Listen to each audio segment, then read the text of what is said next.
पूज्यवर ने समझाया उपासना का मर्म। आइए जानते हैं, लेकिन उससे पहले थॉट ऑफ द डे। अपनी बिगड़ी जग में गुरुदेव संभालेंगे, हैं आप साथ हर पल, विश्वास ना टालेंगे। अंबर से भी ऊंचा गुरुदेव उछालेंगे, हैं आप साथ हर पल, विश्वास ना टालेंगे। आइए अब जानते हैं गायत्री उपासना का मर्म क्या है। परम पूज्य गुरुदेव को इस युग के विश्वामित्र की संज्ञा दी गई है, क्योंकि उन्होंने विलुप्त हो रही या यूँ कहें कि विलुप्त हो चुकी गायत्री महाविद्या को न केवल पुनर्जागृत किया, बल्कि उसे सर्वसुलभ यहाँ तक कि विश्वव्यापी भी बना दिया। गायत्री का महामंत्र समष्टि को सम्यक दिशा में ले जाने वाला है, सन्मार्ग के पथ पर चलने के लिए प्रेरित करने वाला है, सद्बुद्धि की प्रेरणा प्रदान करने के कारण ही माँ गायत्री को वेद माता कहा गया है। माँ गायत्री की चेतना ही वह स्फुरना है जो ब्रह्मा जी के मुख से चारों वेदों के रूप में निसृत हुई थी। यही कारण है कि उन्हें वेद माता, विश्व माता कह के पुकारा जाता है।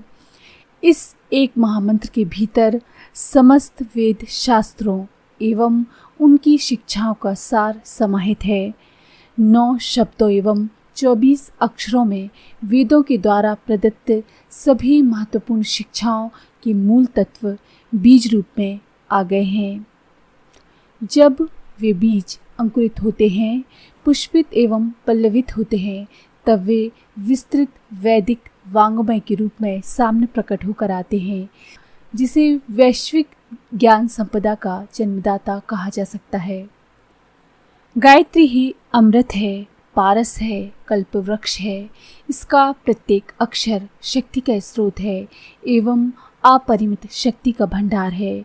इसमें तनिक भी संदेह नहीं कि सही ढंग से की गई गायत्री उपासना जीवन में चमत्कारिक परिणाम उत्पन्न करती ही करती है। ये भी सत्य है कि अनेक साधक गायत्री महाविद्या के इस स्वर्णिम पथ पर चलने का प्रयत्न करते हैं, परंतु तब भी उन्हें उन लाभों को प्राप्त करने से वो वंचित रह जाते हैं जो परम पूज्य गुरुदेव या अन्य उच्च स्तरीय साधकों को प्राप्त होते हैं। निश्चित रूप से ऐसे में कुछ एक के मन में शंका होती है कि कहीं हम गलत पथ पर तो नहीं चल रहे, कहीं कुछ बदलने की आवश्यकता तो नहीं है, इस साधना पद्धति में कहीं कोई खोट तो नहीं है। ऐसे प्रश्न अनेक परिजनों के मन में चला करते थे और समय समय पर भी उन प्रश्नों को लेकर पूज्य गुरुदेव के पास चले भी जाया करते थे।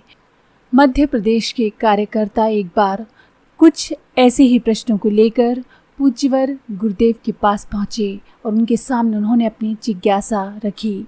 वे बोले, गुरुदेव, मैं नित्य 44 मालाएं करता हूँ, पूजा उपासना खूब करता हूँ, पर जीवन में कोई भी आध्यात्मिक प्रगति होती दिखाई नहीं पड़ती। इसके पीछे क्या कारण है? पूज्य गुरुदेव बोले, बेटा, मालाएं ज़्यादा कर लेना ही उपासना नहीं है। सच्ची उपासना जीवन साधना को कहा जाता है। यही वह मार्ग है जो व्यक्ति को मानव से महामानव के स्तर पर पहुंचाता है। अनेकों से यही भूल हो जाती है कि वे पूजा पाठ को ही उपासना मान लेते हैं और उतने पर ही उपासना की इतिश्री करके बैठ जाते हैं। यदि व्यक्ति इतने भर से ये सोचता है कि पर ब्रह्म परमात्मा तक उसकी पहुंच हो गई, तो ये बड़ी भूल के सिवा और कुछ भी नहीं। पूज्यवर ने समझाया, ईश्वर या देवता छोटे स्तर के थोड़े ही हैं कि उन्हें कोई नैवेद्य नारियल चढ़ा देगा तो खुश हो जाएंगे।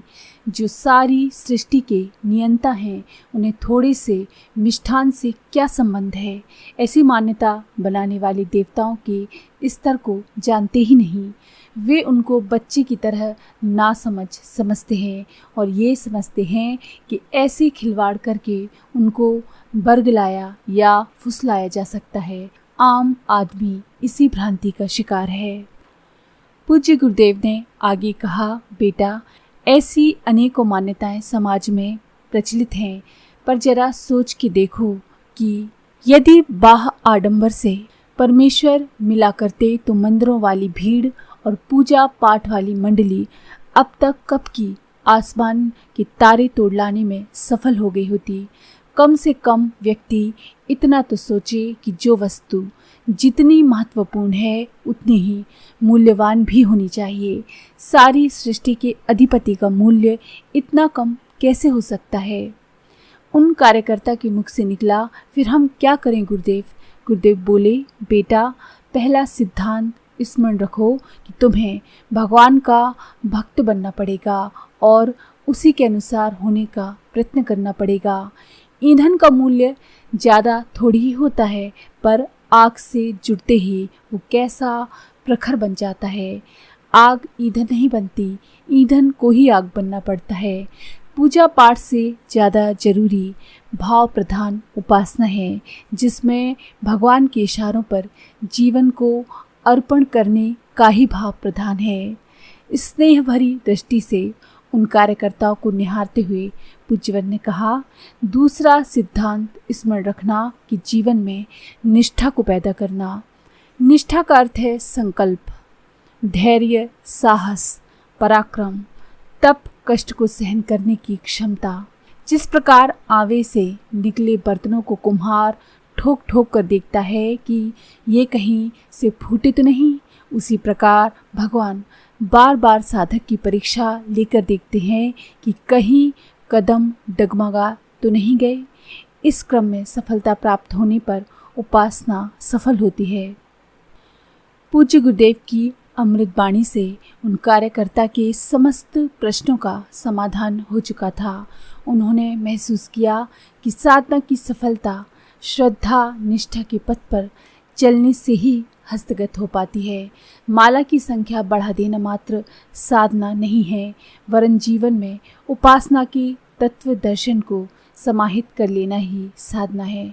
आत्मा का परमात्मा में विलय ही उपासना का मूल मंत्र है एवं उसी पथ पर चलना साधक की साधना की सफलता का आधार है। तो गायत्री साधना सफल क्यों नहीं हो पाती है? वो ऐसे कौन से कारण हैं, वो ऐसी कौन सी गलतियां हैं जो हम करते हैं? ये हैं गुरुदेव के सुझाव। तो अगर आपको ये जानकारी पसंद आई हो तो प्लीज़ लाइक करें, शेयर करें, सब्सक्राइब करें और बेल के आइकन पर क्लिक करके ऑल पर क्लिक करना ना भूलें। धन्यवाद।